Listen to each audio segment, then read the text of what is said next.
Hey everyone, and welcome to This Explainer. Today we're unpacking a truly fascinating and honestly highly debated incident that just went down at the border.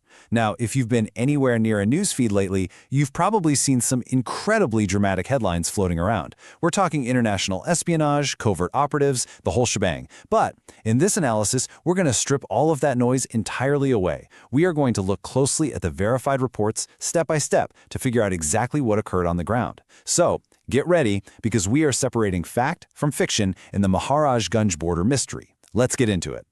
Okay, picture this scenario for a second. An individual claiming to be an American citizen gets apprehended while trying to cross an international border. The catch? They're using an unauthorized route. And when the authorities search him, they find absolutely zero identification.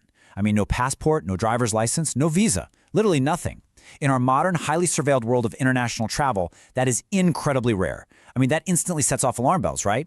So what really happened at the Uttar Pradesh-Nepal border? Let's break down the actual verified facts. Starting off with Section 1, the Maharajganj border arrest, the ground reality. So we're going to look strictly at what the Uttar Pradesh police officially verified. No rumors, no speculation. On a Monday, the UP police swung into action right at the Maharajganj district border. Now, this is a region that shares a long, complex, and often pretty porous boundary with Nepal. The specific incident that triggered their response, an individual was attempting to cross from India over into Nepal. But the absolutely crucial point here isn't just the crossing itself, it's the fact that this suspect was using an unauthorized route. Now, you might be wondering, what exactly makes a route unauthorized? Well, it's basically a path or crossing point that is completely unmonitored by official immigration and security checkpoints.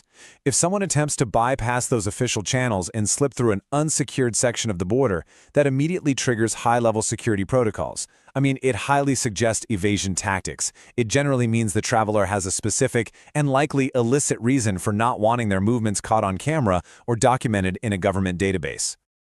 Moving on to Section 2. Who is Jordan Brown, the suspect in custody?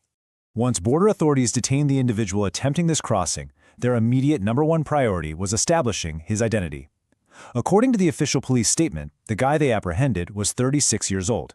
And honestly, that was the only basic biographical detail authorities could immediately establish during their initial processing.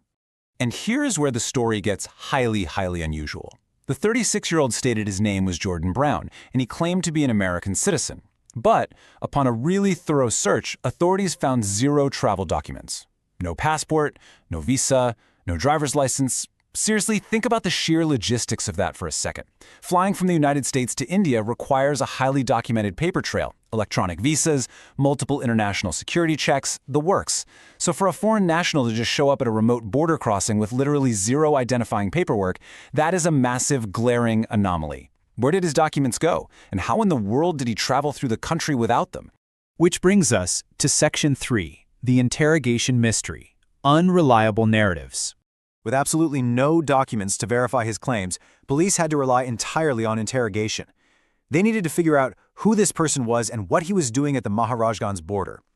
Now, typically, if a lost tourist accidentally wanders near a border zone, they exhibit expected traveler behavior, right?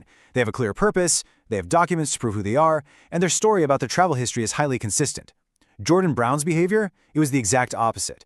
As authorities questioned him, he provided completely unsatisfactory answers, and most concerning of all, his story just kept changing under pressure. In fact, the official UP police statement explicitly noted that he was making alag-alag baatein, which translates to saying different, contradictory, or shifting things. He just couldn't give a straight, verifiable answer about his identity, where he had traveled, or